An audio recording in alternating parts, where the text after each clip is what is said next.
Mas a questão da fidelidade no relacionamento, eu acho que deve ser o maior desafio, seria isso? O senhor que é especialista e trabalha muito nessa área, a fidelidade dentro de um relacionamento é o maior desafio? Ou existem desafios maiores, tanto para o homem quanto para a mulher, dentro de um relacionamento? Via de regra, tem uma diferença entre adulterar e ser adulto. Trair e ser infiel. Eu acho que circunstâncias, situações onde o casal não busca ajuda, onde o casal não vai realmente para aquele lugar de buscar ajuda nas pessoas, eles estão fragilizados. A Bíblia fala que o casal se fragiliza nos conflitos, nas enfermidades.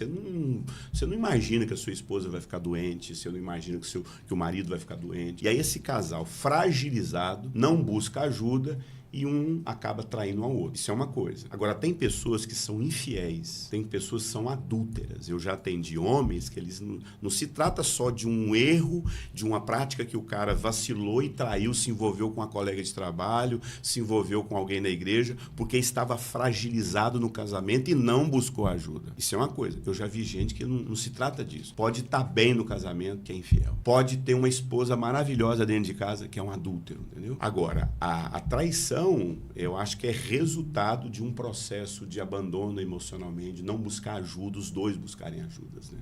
Acho que é um processo. Ninguém cai, vem caindo. Boa, ninguém cai, vem caindo. Ninguém adoece de um dia para o outro, é um processo, né? É um processo de... E o Tiago trata isso, né? O pecado, uma vez seduzido, vem a sedução e depois vem a concepção. Eu acredito que tem uma coisa também que acontece muito sobre traição, e é aquilo, a gente não justifica, a gente explica. Nos atendimentos que eu já fiz, a maioria das pessoas que eu atendi, o adultério era quase uma vingança. A traição era quase uma forma de vingar a raiva que a pessoa sente na vida de casado, entendeu? E aí acontece toda a loucura, né? Mas geralmente essa questão de traição ser como uma vingança, isso está relacionado à mulher. Mas a traição sem esse sentimento de vingança é mais para homem, né? Como a gente começou a falar de mulher, eu acho que eu acabei esquecendo de fazer esse link aí. Eu estava me referindo à figura feminina mesmo. Sim. Geralmente, mulheres... só que é o seguinte, mulher trai e acabou. Via de regra, o adúltero, o homem infiel, ele trai, se envolve, chega em casa e é como se nada tivesse acontecido. A mulher, quando ela trai, ela chega em casa e acaba com o casamento dela. Ela fala, eu não aguento viver contigo. A mulher, ela não consegue carregar um adultério nas costas. Ela trai o marido e ela, via de regra, tem exceções. A forma que a mulher trai é uma vingança, mas quando ela comete isso também, acabou o casamento dela. Ela não quer nem viver casada mais. Geralmente também, quando a mulher trai, isso também não é via de regra, quando ela chega a trair, é porque o sentimento dela já foi sequestrado por uma outra pessoa. Ela já está amando, gostando, ou está super apaixonada, que levou ela a essa traição, não? Uma vez eu ouvi uma frase assim, ó, uma mulher pode se considerar meio apaixonada por um homem que a ouça. Uma mulher pode se considerar meio apaixonada por um homem que a ouça, né? Mulher tem a tendência a falar. Na minha casa é diferente. Lá quem fala mais é eu, minha esposa é mais calada. Mas, via de regra, as mulheres falam mais e os homens não querem ouvir, né? Mas é isso, tem essas dinâmicas aí. Mas, em síntese, traição é traição, adultério é adultério. Sério? O cara pode estar fragilizado, pode estar sofrendo pressão em casa, Exatamente. O casamento, a crise não anda bem. Não tem, assim, uma justificativa. É isso que eu estou falando, não justifica, mas explica. Por exemplo, você pega lá quando Paulo fala a respeito lá em 1 Coríntios 7, né? Quando ele vai falar a respeito da consagração. Ele fala, é bom que quando você for jejuar, você que é casado e for ter um tempo de consagração, faça isso por curto tempo, para que o diabo não venha e tome ocasião. O Paulo está tratando de duas pessoas que estão se consagrando, duas pessoas que estão se reservando para o jejum e a oração.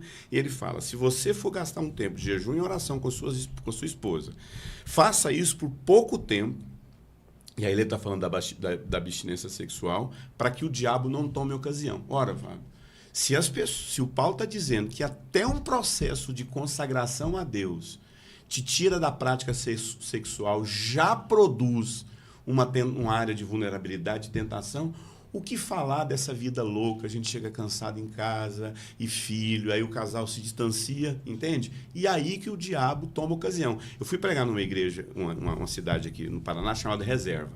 Sim. Eu falar Conheço. E eu levei um susto, porque a mulher falou, eu ia dar um seminário de família lá, ela falou, pastor, sabia que essa cidade aqui está entre as cidades que as mulheres mais traem seus maridos? Eu falei, sério, mas por quê? Porque os homens vão para os Estados Unidos, vão para Portugal e ficam lá 2, 3 anos. Tem uma cultura aqui de um homem embora. Ora, meus irmãos, a Bíblia fala que se eu me abster sexualmente da minha esposa por uma questão de jejum e oração, mesmo sendo uma prática espiritual, o diabo já toma ocasião pela ausência da vida sexual. O que falar de um homem? Eu estava pregando no Brasil, o cara chegou para mim e falou, pastor, estou querendo mudar para os Estados Unidos para trabalhar lá e mandar dinheiro para minha esposa. Eu falei, você quer colocar sua família em vulnerabilidade? Não abençoo. Eu acho um absurdo uma pessoa ir para outro país, trabalhar, deixar a esposa sozinha no Brasil, deixando ela numa área vulnerável, sem falar ele lá, entendeu? Então, não justifica, mas explica muitas traições pelo abandono, pelo distanciamento, né? Mas eu achei interessante essa sua explicação aí sobre traição e infidelidade, sobre adultério e adúltero. Adúltero, né?